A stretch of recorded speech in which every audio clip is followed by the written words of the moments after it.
트럼프 미국 대통령이 조만간 김정은 위원장과의 좋은 만남을 기대한다며 2차 북미회담은 많은 잠재력이 있다고 말했습니다. 폼페이오 국무장관도 김정은 위원장이 비핵화 의지를 거듭 확약하고 있다고 밝혔습니다.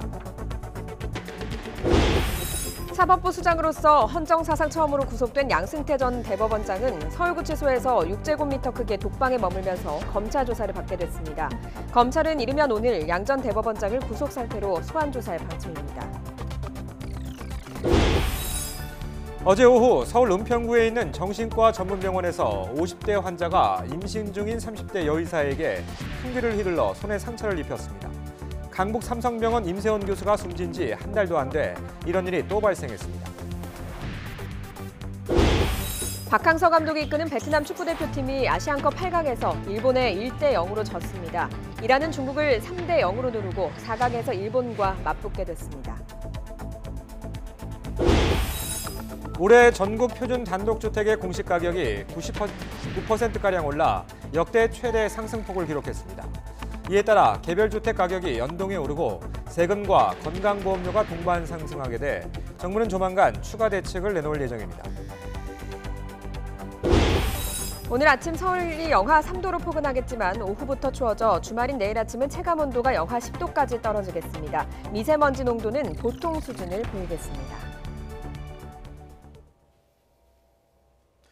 굿모닝 YTN 3부 시작합니다. 김정은 북한 국무위원장이 2차 북미 정상회담에 대한 의지를 밝히자 트럼프 미국 대통령도 화답했습니다. 폼페이오 국무장관도 2차 정상회담에서 상당한 진전을 이룰 것이라며 거듭 낙관론을 내놨습니다. 워싱턴에서 김희준 특파원이 보도합니다. 트럼프 대통령은 먼저 1차 북미 정상회담에서 이룬 게 없다고 비난하는 보도들을 가짜뉴스라고 반박했습니다. 그러면서 조만간 김정은 위원장과의 좋은 만남을 기대한다며 많은 잠재력이 있다고 말했습니다. 2차 북미 정상회담에서의 성과를 기대한 언급입니다. 김정은 위원장이 트럼프 대통령의 친서와 북미 고위급 회담 결과에 만족감을 나타내며 2차 회담 의지를 확인한 것에 화답한 모양새입니다.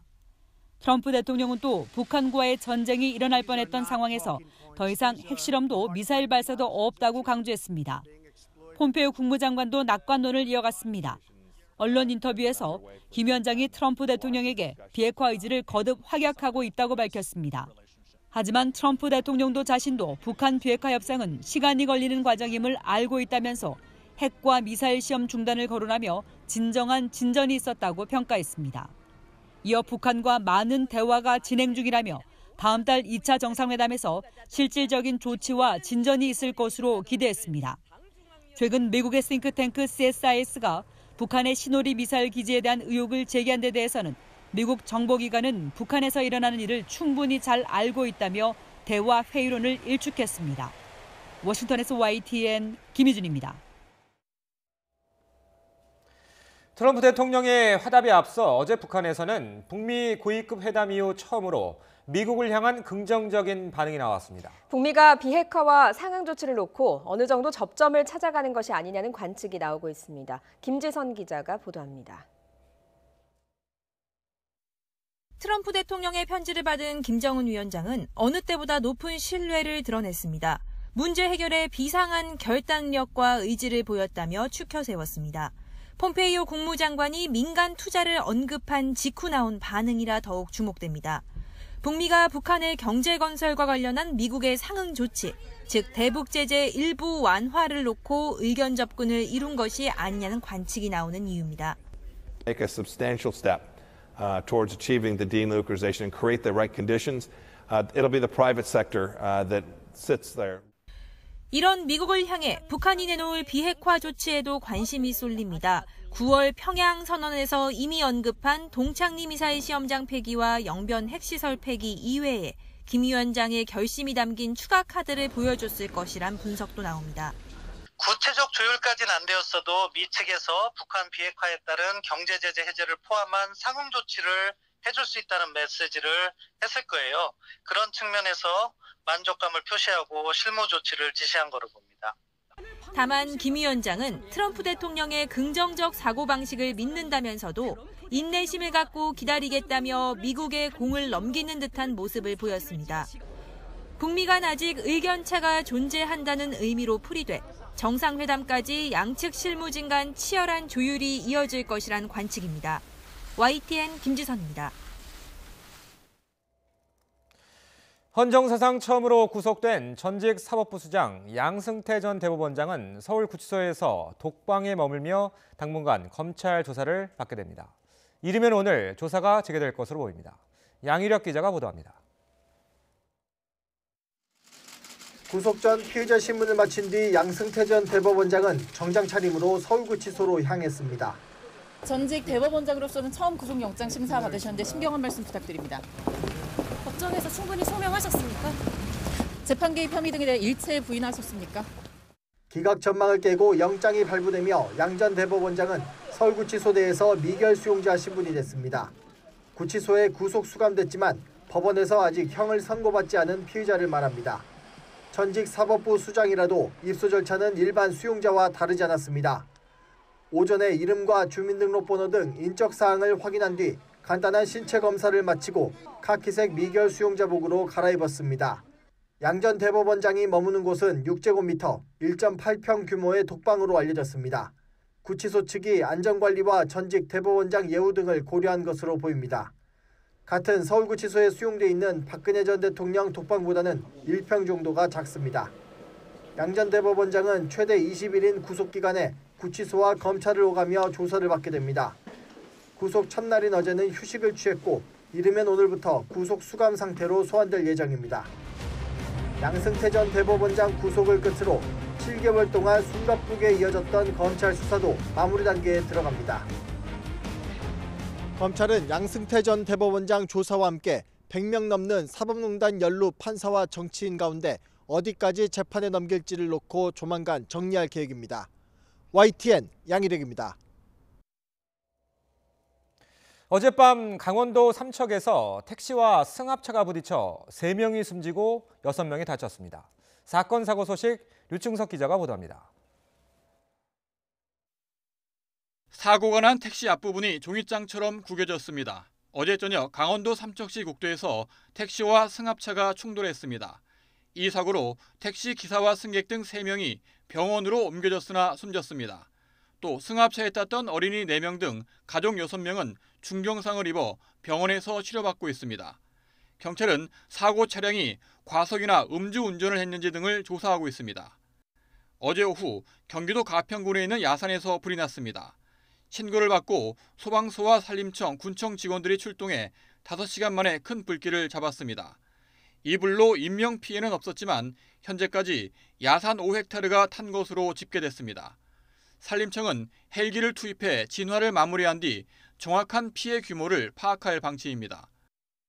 어젯밤 강원도 철원에서는 비닐하우스에서 불이 났습니다. 이 불로 비닐하우스 270여 제곱미터와 농기계 등이 타 소방서 추산 680만 원이 넘는 피해가 났습니다. 앞서 어제 오후 서울 천호동에 있는 의류 작업장에서 불이 났습니다. 신고를 받고 소방대원들이 출동해 20분 만에 불을 끄고 건물 안에 있던 사람들을 대피시켜 인명피해는 없었습니다. 소방당국은 종업원이 전기난로 옆에서 실수로 떨어뜨린 오염 제거제 때문에 불이 난 것으로 보고 있습니다. YTN 유충섭입니다. 정신과 치료를 받은 환자가 담당 의사에게 흉기를 휘두른 사건이 또 일어났습니다. 서울 서부경찰서는 어제 오후 은평구의 한 병원에서 57살 A씨가 자신을 진료했던 정신과 의사에게 흉기를 휘둘러 붙잡아 조사 중이라고 밝혔습니다.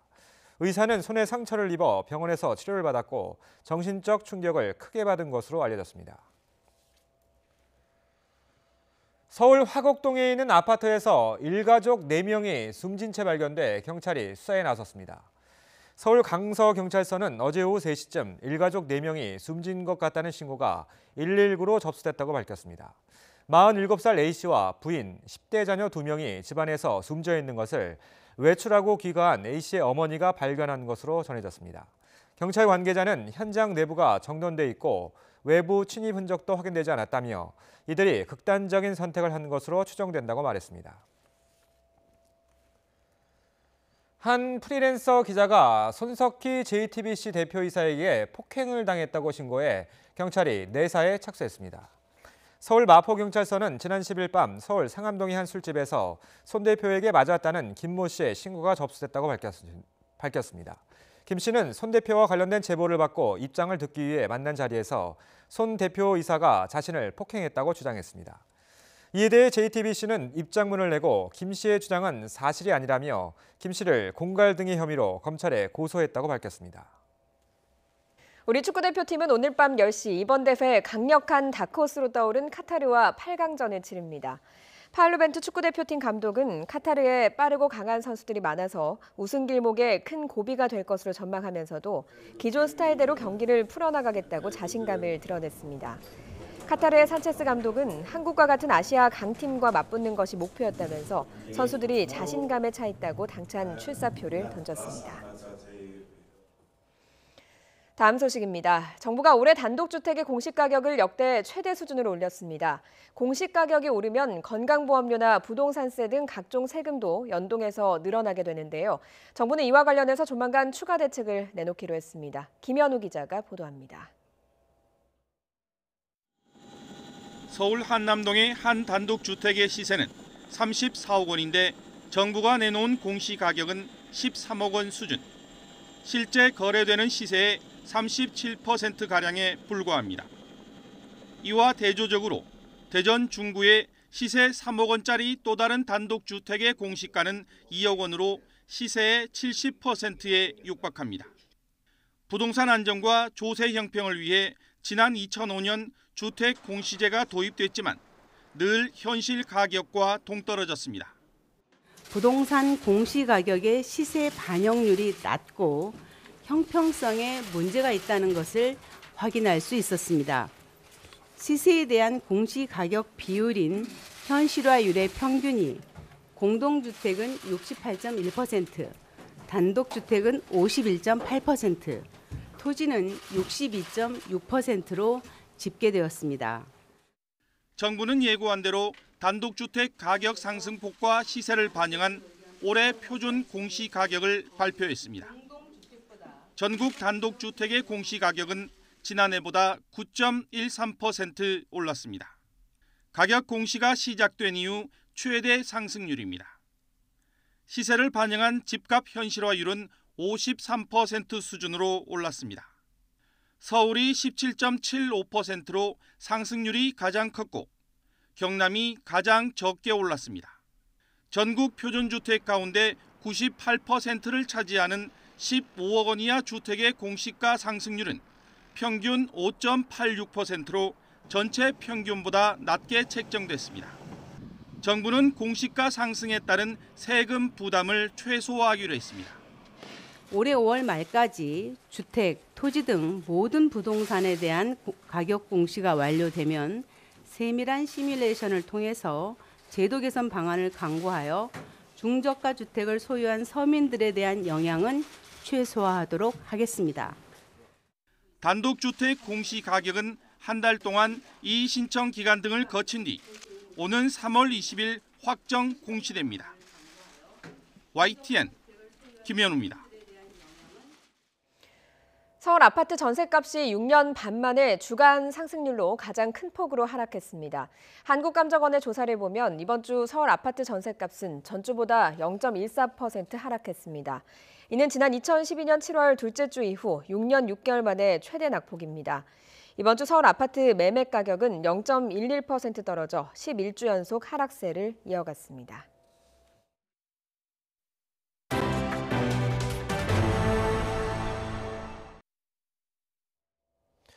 우리 군 당국이 일본 해상 초계기의 근접 비행 장면이 담긴 증거 사진을 공개했습니다. 우리 군함을 향해 얼마나 위협적으로 비행했는지가 고스란히 담겨 있습니다. 강정규 기자가 보도합니다.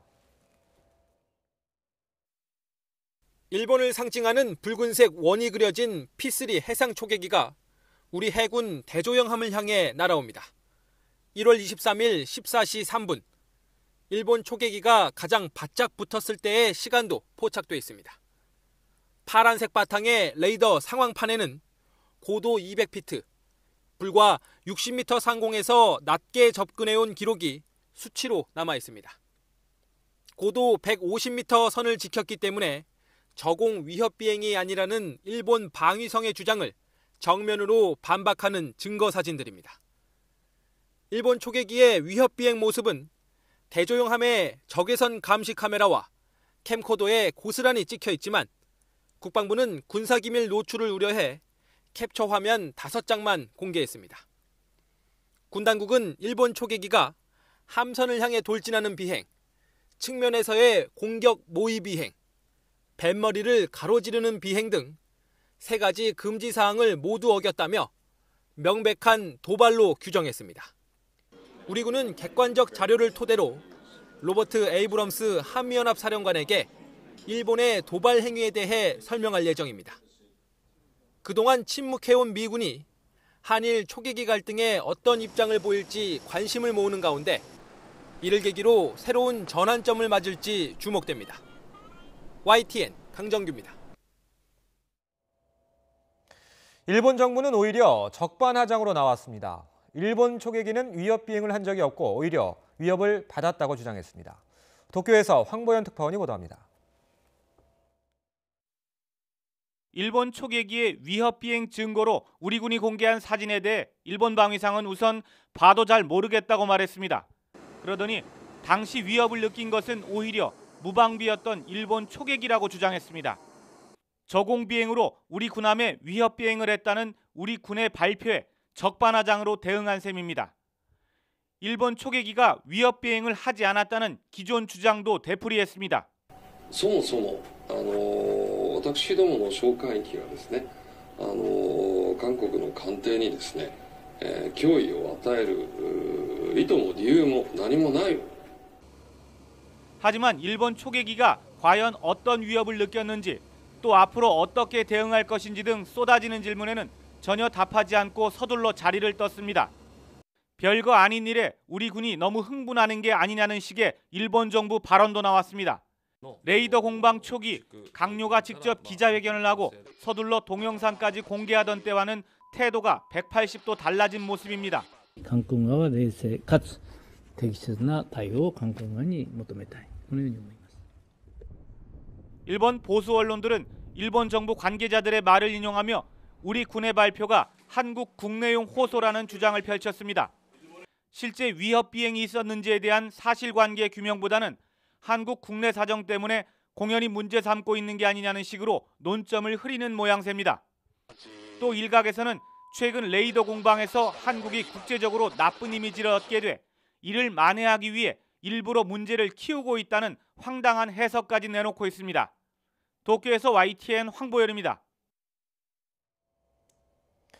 자유한국당 김병준 비상대책위원장이 황교안 전 국무총리를 겨냥해 전당대회에 출마하지 말라며 공개적으로 비판했습니다. 하지만 황 전 총리는 내 갈 길을 가겠다고 반박했습니다. 김주영 기자가 보도합니다. 자유한국당 여성 지방의원들이 모인 행사장. 김병준 비상대책위원장과 황교안 전 총리가 어색한 분위기 속에 손을 맞잡습니다. 김 위원장이 황 전 총리에게 돌직구를 던진 뒤 얼마 지나지 않아 얼굴을 맞댄 자리였기 때문입니다. 당대표 출마 여부를 고심하던 김 위원장은 결국 출마하지 않겠다고 하면서 유력 당권주자로 꼽히는 황 전 총리를 직접 지목하며 전당대회에 나와선 안 된다는 뜻을 공개적으로 밝혔습니다. 당내, 나아가 보수 통합에 걸림돌이 되고 내년 총선에도 악영향을 미칠 수밖에 없다는 겁니다. 친박 프레임과 탄핵 프레임으로부터 자유로울 수 없으며 보수 정치의 통합에 걸림돌이 될 것입니다. 한 발 더 나아가 과거 당의 분란을 초래하고 당 관리를 못한 사람도 나서지 말아야 한다며 사실상 오세훈 전 서울시장과 홍준표 전 대표를 향해서도 견제구를 날렸습니다. 황 전 총리는 출마 여부에 대해 자신의 길을 가겠다는 말로 답을 대신하면서도 자신의 등판에 대한 김 위원장과 다른 경쟁자들의 비판에는 강한 어조로 반박했습니다. 누가 나오면 공세적이 될 수 있을까요? 그렇잖아요. 우리가 역량을 다 합하고 같이 모으면 되는 거예요. 오세훈 전 시장 역시 계파 정치를 우려하는 비대위원장의 충정을 이해하지만 당원의 판단을 받아야 하는 문제라고 본다며 불출마 요구에 선을 그었습니다. 유력 당권 주자들이 임기가 끝나가는 김 위원장의 발언으로 출마 의사를 접을 가능성은 희박합니다. 무엇보다 차기 대선을 노리는 주자들은 내년 총선에서 공천을 통해 최대한 많은 우군을 확보할 필요가 있다는 점에서 더욱 당권 경쟁에서 기권하기 어렵다는 관측이 나오고 있습니다. YTN 김주영입니다. 문재인 대통령이 야권이 반대했던 조혜주 신임중앙선거관리위원회에게 임명장을 수여했습니다. 김의겸 청와대 대변인은 법 절차를 준수하고 헌법기관인 선거관리위원회의 공백을 최소화하기 위해 조 후보자를 임명하는 것이라고 밝혔습니다. 야당의 반발에 대해선 산적한 과제를 위해 현안을 설명하고 여야정 상설협의체 등 여러 계기를 통해 협조를 계속 구하겠다고 말했습니다. 그러나 자유한국당은 강력히 반발하며 국회 일정을 전면 거부하기로 했습니다. 나경원 원내대표는 긴급 의원청회를 한 뒤 조혜주 상임위원 임명 강행은 좌파 독재를 하겠다는 것이라며 의사일정 거부 투쟁과 릴레이 단식 농성에 들어간다고 밝혔습니다. 또 선관위 역사상 코드 인사와 캠프 출신 인사가 상임위원으로 임명된 적이 없고 장관은 양보할 수 있어도 선관위 상임위원만큼은 중립적인 인사가 되어야 한다고 지적했습니다. 대한민국 역사상 더불어민주당은 자유한국당의 의사일정 거부 결정은 정쟁 국회는 있어도 민생 평화 국회는 없다는 선언이라고 강도 높게 비판했습니다. 강병원 원내대변인은 조혜주 중앙선거관리위원 후보자의 국회 인사청문회 성사를 위한 민주당의 협의 요청에도 한국당은 청와대 청문회를 요구하고 청문회를 무산시켰다며 이같이 말했습니다. 개봉한 라면 봉지에서 얼룩이 묻은 장갑이 나왔습니다. 오뚜기가 만든 한 라면에서 공장에서 쓰는 작업용 장갑이 나왔는데요. 어떻게 라면 봉지 안에 들어간 걸까요? 부장원 기자의 단독 보도입니다. 손모 씨는 얼마 전 대형마트에서 오뚜기의 진짜 쫄면을 샀다가 화들짝 놀랐습니다. 집에 돌아와 봉지를 뜯어보니 안에 흰 면장갑이 들어있던 겁니다. 여기저기 검은 때와 붉은색 얼룩이 묻어 있습니다.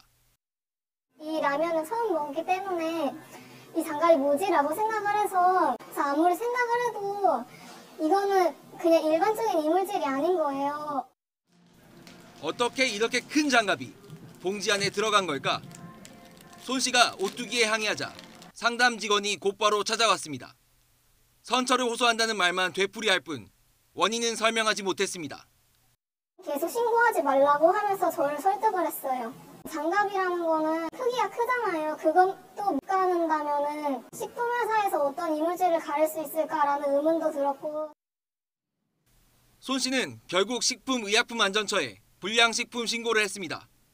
현장 조사에 나선 지자체는 해당 장갑이 공장에서 쓰는 것과 똑같다는 사실을 확인했습니다.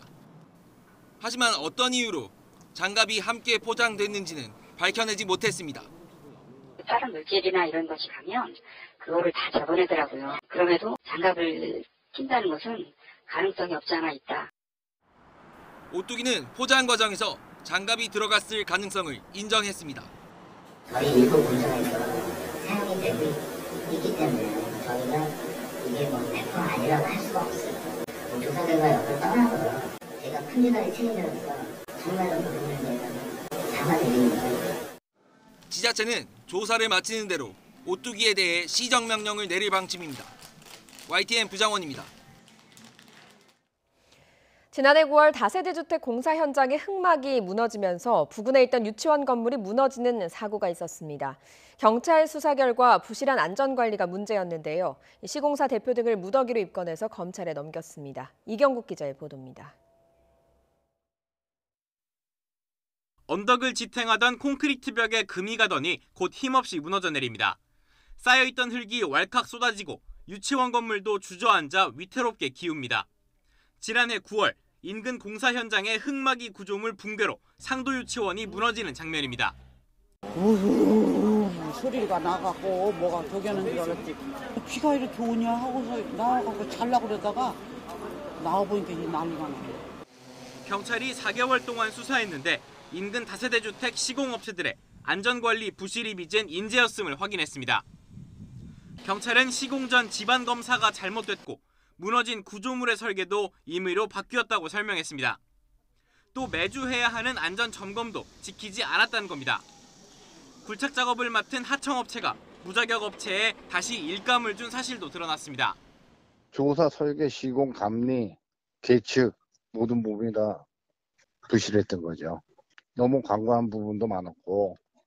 하지만 시공사 측은 유치원 건물 자체가 부실한 것이 사고의 근본 원인이라며 혐의를 부인하고 있습니다. 그래서 저희도 조사를 꾸며 저희도 지금 진행을 하고 있어요. 근데 아무리 우리 옹벽이 무너졌더라도 저렇게 뻐개지는 거 말이 안 되지 않느냐. 경찰은 건축법 위반 혐의 등으로 시공사 대표 60살 최모 씨 등 8명과 업체 3곳을 기소 의견으로 검찰에 넘겼습니다. YTN 이경국입니다. 상습 원정 도박을 한 혐의로 기소된 걸그룹 SS 출신의 방송인 유수영 씨가 첫 재판에서 혐의를 모두 인정했습니다.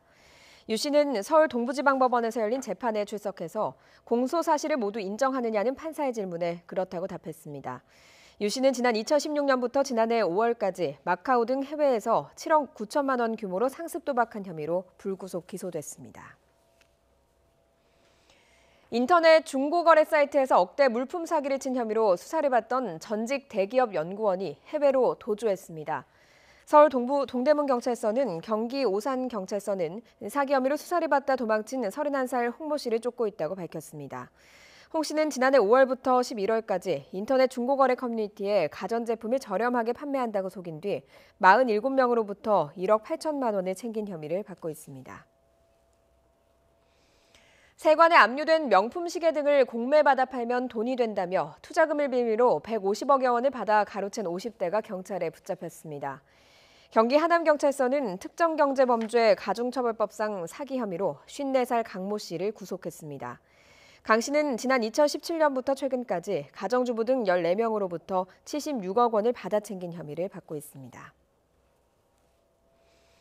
오늘 오전 전북 군산 서쪽 해상에서 미세먼지 저감을 위한 첫 인공강우 실험이 진행됩니다. 기상청과 환경부는 오늘 오전 기상항공기와 기상 1호 선박 등을 동원해서 인공강우 실험을 하고 미세먼지 농도 변화를 관측할 예정이라고 밝혔습니다. 서해 기상 상황과 구름 형성 여부를 고려해 애초 경기 서해안으로 예정했던 실험 장소를 전북 군산 서쪽 120km 해상으로 변경한다고 덧붙였습니다. 중국이 우리나라에 미세먼지 저감에 필요한 경험과 노하우를 전수해달라고 요청한 것으로 확인됐습니다. 정부 당국자는 어제 기자들과 만나서 한중환경협력 국장회의와 한중환경협력 공동위원회에서 논의 내용을 소개했습니다. 당국자는 중국 측이 한국의 미세먼지 저감과 관련한 경험과 노하우를 전수하면 잘 활용할 수 있겠다고 했다며 그러면 미세먼지를 빠른 속도로 줄이는 데 효과를 볼 수 있지 않겠느냐는 이야기가 오갔다고 전했습니다.